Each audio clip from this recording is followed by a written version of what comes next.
So let me throw one at you here. Here's a statement from a manager. I need you to do the following 4 things in preparation for our meeting on Tuesday. Okay? So I come to you, what's your name? Sam, I come to you and I say, Sam, I need you to do these 4 things on this sheet right here in preparation for our meeting on Tuesday, okay? Would you do that for me? Yeah. Sure, yeah, thank you. Yeah, if you want your paycheck, you do it, right? What's another way I could do that, though? Because all I did was make Sam a robot. I just gave her an assignment, told her the 4 things to do. She just goes and does those 4 things. What's another way to engage her that accomplishes the same thing, maybe even better? What's another way? Raise your hand if you think you have a good way to do this. Go ahead, back here.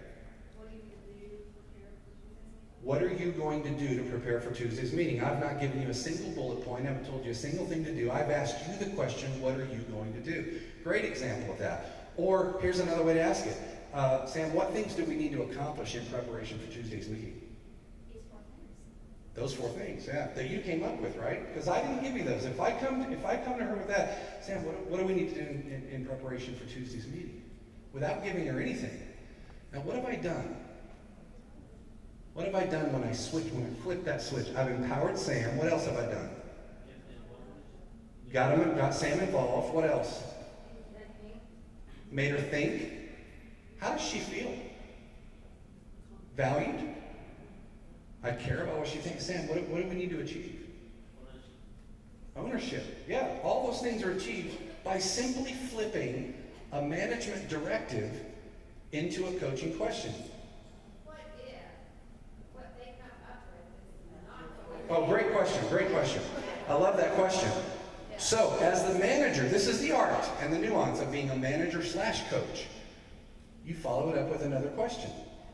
So let me turn that to you. Now, I've got an answer for that, but I'm going to coach you right now, okay? Sam, let's do, what are the things we need to accomplish in preparation for Tuesday's meeting? And Sam gives me 2 or 3 things that have nothing to do, they're not the right things, or she missed an important one, okay? Help me out. Let's say she missed a really important one that I really thought she would get.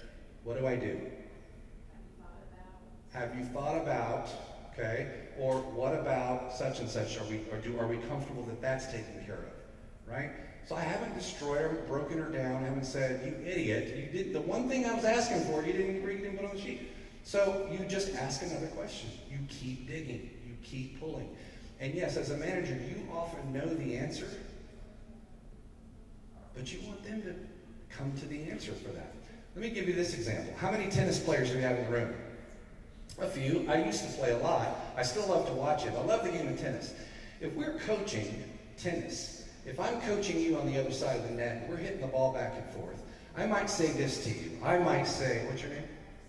Celeste. I might say, Celeste, keep your eye on the ball at all times, right? Don't look at your racket. Don't look at my racket. Don't look at the lines. Don't look at the net. Look at the ball. Only the ball. Keep your eye on the ball, Celeste. Keep your eye on the ball. Where's Celeste going to put her eye? On the ball, right? That's what you're going to do. Keep your eye on the ball. You're going to be like, okay, keep my eye on the ball at all times. Now let's try this. Celeste, which way is the ball spinning when it gets to your racket? Now what does she have to do to answer that question? What's the first thing she has to do to answer that question? Just look at the ball. Okay, so either way I've got her looking at the ball. What's different in the second version of that?